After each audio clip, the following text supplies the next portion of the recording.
Nah, mari kita lanjut ya. Tadi kita sudah bicara degree ya, tingkatan assurance dari yang paling atas yaitu audit ya. Lalu ada yang tadi kita bahas review limited ini, lalu compilation and preparation.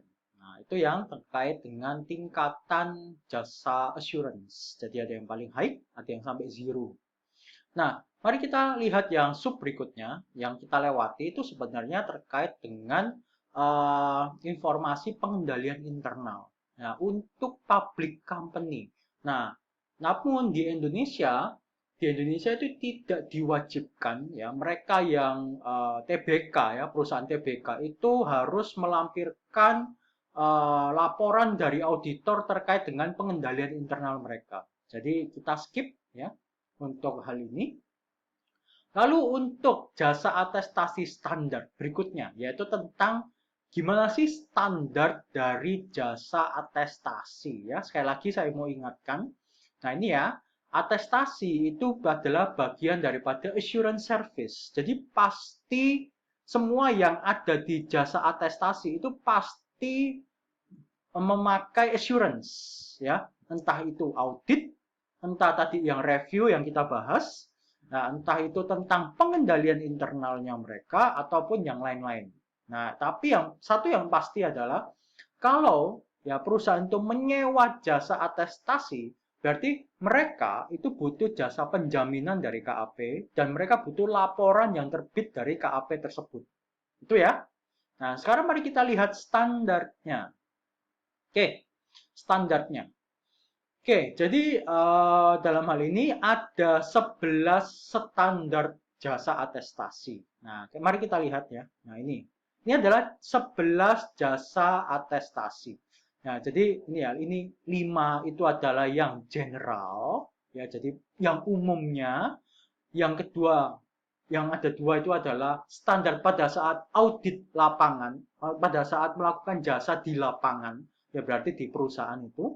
Lalu yang empat lainnya itu adalah standar laporannya, pelaporannya. Nah, karena sekali lagi jasa atestasi itu pasti menerbitkan laporan. Nah, dalam menerbitkan laporan itu juga ada standarnya. Ini tolong dibaca ya. Jadi kalau mari kita secara singkat. Kalau general mereka butuh pasti perikatannya ya. Jadi ada kontraknya. Lalu yang kedua itu kalian harus punya pengetahuan ya atas apa jasa apa yang akan kalian terima ya. Nah, lalu tentu saja harus KAP, akuntan publik yang ditugaskan itu memang harus orang yang capable, ya, sesuai dengan kriteria, ya, yang mereka inginkan, ya, yang disewa, ya. Nah, itu. Lalu yang berikutnya terkait mental attitude, ya. Jadi ini terkait independensi, ya, independensi. Tentu saja, ya, seorang auditor harus punya independensi. Nah, mungkin tapi beberapa tempat mungkin ada yang minder karena wah ini perusahaan ini kok kelihatannya berbahaya atau bagaimana. Itu mental attitude-nya itu perlu ya. Nah, lalu tentu saja terkait due professional care ya. Jadi sikap profesional kita dalam menanggapi ya melakukan pekerjaan kita ya, performance, engagement and preparation of the report. Itu adalah general secara umum. Lalu untuk field work di lapangan, pekerjaan saat kita di lapangan, ya tentu saja the practitioner itu ya akuntan publiknya itu harus bisa melakukan perencanaan ya terkait dengan supervise any assistant. Jadi perencanaan audit lah, gampangnya kayak gitu. Lalu the practitioner must obtain sufficient evidence ya. Jadi selain perencanaan dari awal, yang berikutnya terkait dengan jumlah bukti yang harus dikumpulkan. Karena sekali lagi, kalau menerbitkan suatu laporan atau menerbitkan suatu opini itu butuh bukti yang mendukung. Dalam hal ini ya sufficient and appropriate evidence. Oke. Lalu tentu saja ada standar dari reportingnya ya. Ya, ada reportingnya sendiri ya. Ini ada macam-macam. Oke, ini bisa dibaca nantinya. Nah, oke, mari kita lanjut yang berikutnya. Oke.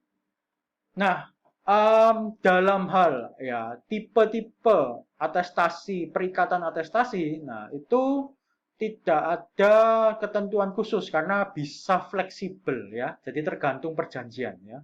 Tergantung perjanjian. Nah, dalam hal ini jasa atestasi sendiri itu dibedakan menjadi 3 tingkatan. Atestasi standar sendiri dibedakan jadi 3 tingkatan. Ya. Salah satunya adalah review yang tadi kita bahas. Salah satunya.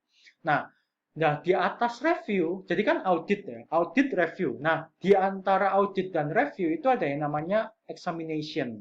Ya. Nah, kalau examination ini lebih ke arah positive conclusion ya. Jadi uh, ini ada contohnya. Nah, ini ada contohnya. Jadi di sini tuh bedanya ya, examination sama audit itu bedanya. Kalau audit itu lebih bicara apa adanya ya. Ya, kalau wajar tanpa pengecualian kayak semacam netral. Tapi kalau examination itu mereka lebih berharap pada sesuatu yang positif ya. Positif conclusion dalam opininya ya, seperti itu. Jadi beda. Memang tujuannya lebih ke arah memberikan kesimpulan yang positif dari hasil audit atau examination yang dilakukan oleh kantor akuntan tersebut. Lalu yang berikutnya review. Nah, review itu lebih bersifat negative assurance. Jadi, ya kalau kita kembali sebentar ya, kita kembali ke review. Nah, kalian bisa lihat review mana ya? Bentar ya. Nah, review kalian bisa lihat ya, kan prosedurnya itu ada 2. Yang pertama tanya jawab, yang kedua analytical procedure. Nah, kalian sendiri kan sudah pernah nih belajar analytical procedure. Nah, selama kita menjalani analytical procedure, kita seakan-akan tuh mau cari. Ini yang janggal ini di mana ya? Ini yang salah di mana ya? Jangan-jangan ada yang curang di sini. Kita tuh lihat kan, oh ada yang naiknya signifikan sekali, ada yang turunnya signifikan sekali. Terus kita mau cari tahu, ini beneran nggak sih signifikan atau enggak? Jangan-jangan dibuat-buat. Jadi dari review ini seakan-akan auditor itu sudah ya punya prinsip konservatif yang kuat. Ya seakan kita mau cari kesalahan yang mereka buat. Nah itu makanya di sini tadi kalau kita kembali ke standar atestasi, kalau yang examination ini lebih melihat keseluruhan secara positif. Tapi kalau review ini lebih mencari-cari yang negatif. Ya, itu ya. Jadi kelihatan ya bedanya ya. Jadi memang dari segi prosedurnya itu beda. Lalu yang ketiga, ini yang lebih bisa dibilang fleksibel, itu adalah agree upon procedure. Jadi di sini itu tingkatan assurance-nya itu bisa bervariasi. Bisa tinggi sekali, bisa rendah. Tapi sekali lagi tetap ada assurance-nya. Agree upon procedure ini lebih ke arah apa yang perjanjian apa atau hal apa yang mau diperiksa. Gampangannya gitu.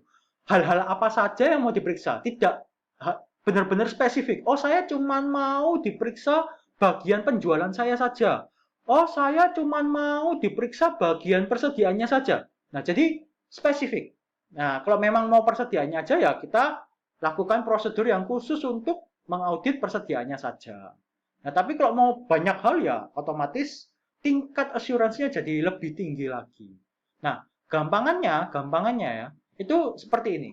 Kalau kita bedakan 3, sekali lagi, ini ya, 3 level ya daripada atestasi standar, jasa atestasi standar itu ini, examination ya, review, agree upon, procedure.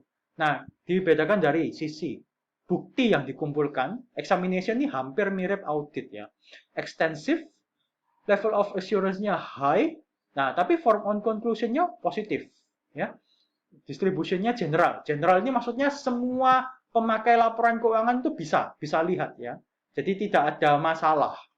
Nah, lo yang review evidence-nya itu yang signifikan aja karena yang tadi saya bilang dia akan melihat yang mana ini kok naik banyak, ini kok turun banyak.